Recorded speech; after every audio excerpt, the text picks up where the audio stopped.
He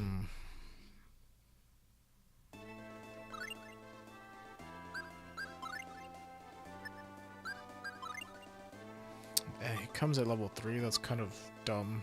But whatever. I don't think there's anything else over here. Does it go all the way around? Hey, there's a cave here. Is that the cave the guy was talking about?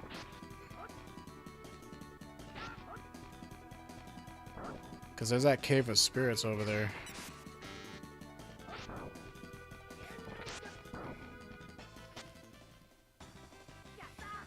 There's a cave to the east of here. Come meet me when you get there.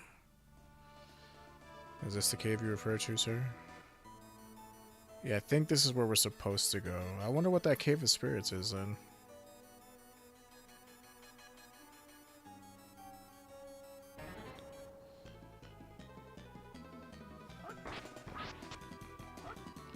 Yeah, you don't really want to do a lunging attack unless you know there's not going to be like a counter attack, because shit's dangerous, man.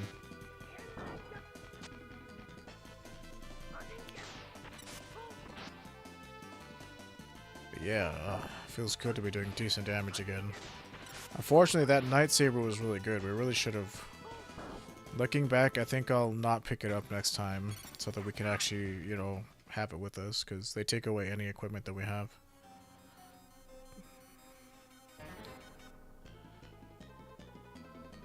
Ambushed! Ooh, these are pretty tough.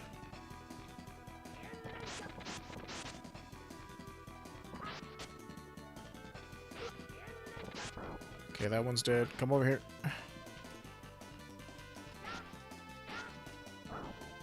Oh, hey, that wasn't so bad.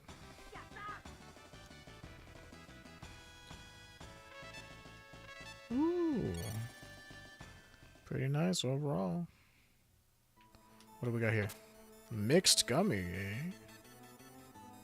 Okay, so this is where we're supposed to go. Tornix is left to descend into the tomb.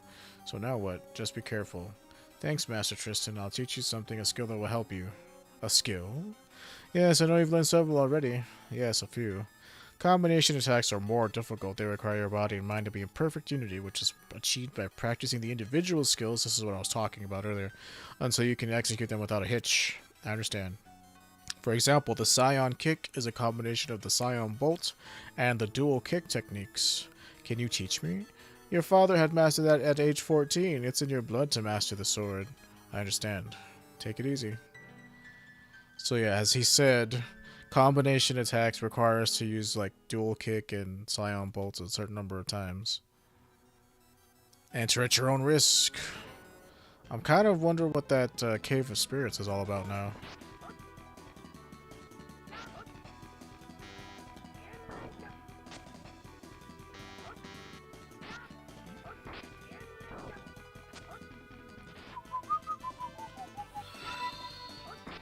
Hey, I got a follow. I'm not sure for who, but thank you. I'll check here in a second.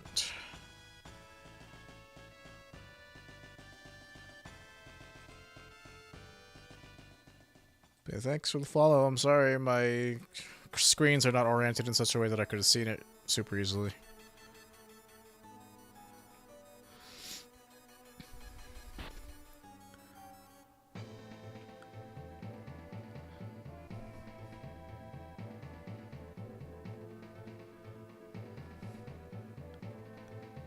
But yeah, we're... This isn't the first dungeon. Oh, but this one. This is like, what, the second one I think we've done?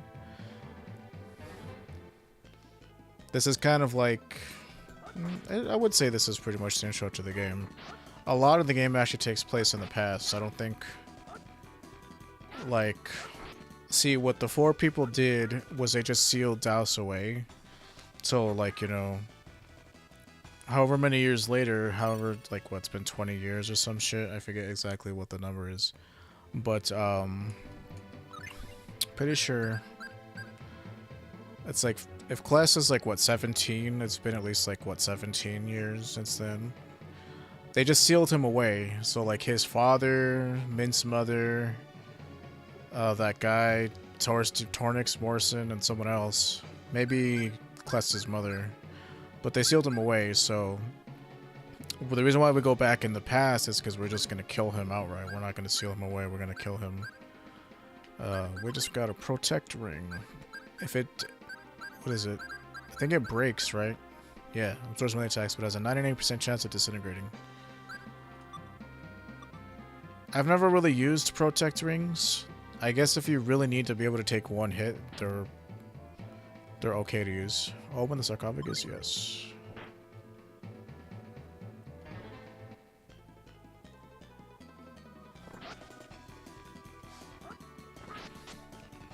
Yeah, this has been the intro. So, for what have we been playing for about an hour and a half? An hour and a half is about right for these games.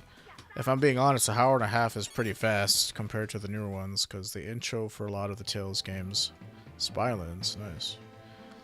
Those are magic lenses from if you've played the other games. But like an hour and a half, that's kind of fast. Because usually the other games have way, way, way more story involved. Yeah, like I said, in order to like change positioning, like... So like if I want to go over here, you hold down R. If I want to go over here, you hold down L. And mainly you want to get in the habit of doing that if you're ambushed, so that like your backline characters aren't like, you know, prone to getting killed or attacked. Ooh, an hourglass. That's actually a pretty powerful item for this early in the game. I don't know any situation we'd actually need to use it, though. At least not off the top of my head.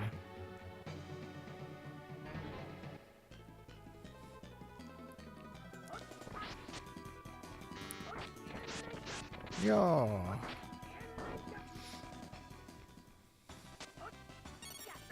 But yeah. And in 3 days, I'm pretty sure... Ooh, a chainmail. I didn't need to spend... I hate it when that happens. Like, I, like, spend all this money. Well, I mean, it works out, I guess. Because Chester gets his. Because, yeah, we already bought one for Kless. That's why a lot of times I don't buy stuff until after I've done a lot of things. Because I always worry that, oh, man, I spent all this money. And I got one for free. And I didn't really need to spend that money. And you can never sell items for what they're, you know, what the cost of purchase is. So hold down L. And then attack. Okay, he's too close, so I have to use dual kick. It might be Tiger Blade. Dual kick. Found a rune bottle. Because it... Well, Lloyd doesn't learn any kick attacks because Lloyd uses 2 swords.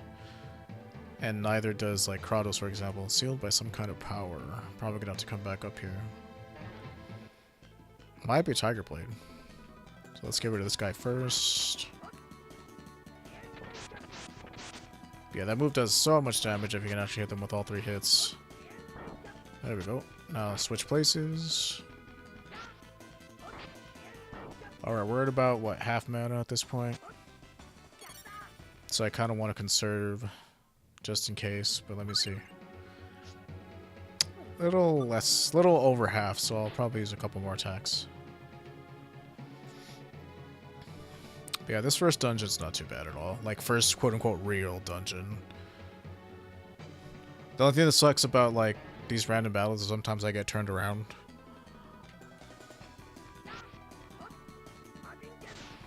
Let's use this a couple times. We're at about 70, so I want to stop, like, right around here.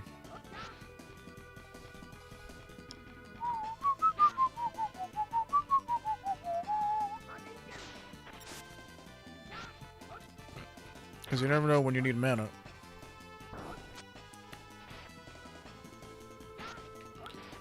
And at this point, you kind of want to get closer so that Chester can actually attack. That's another I won't say oversight, but you have to be mindful of it. Ooh. You have to be mindful of the fact that Chester's kind of short range, even though he has a bow. You know, it's kind of sad that, like...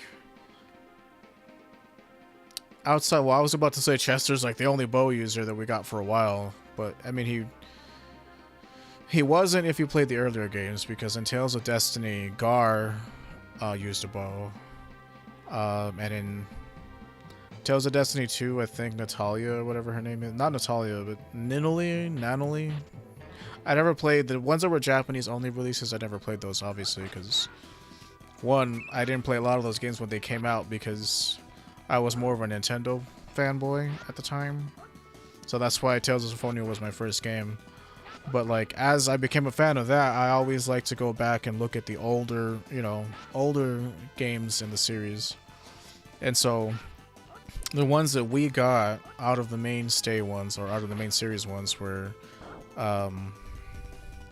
Tales of Destiny, Tales of Destiny 2, which is not Tales of Destiny 2 in Japan. In Japan, it's Tales of Eternia, but they called it Tales of Destiny 2 here because, American naming schemes.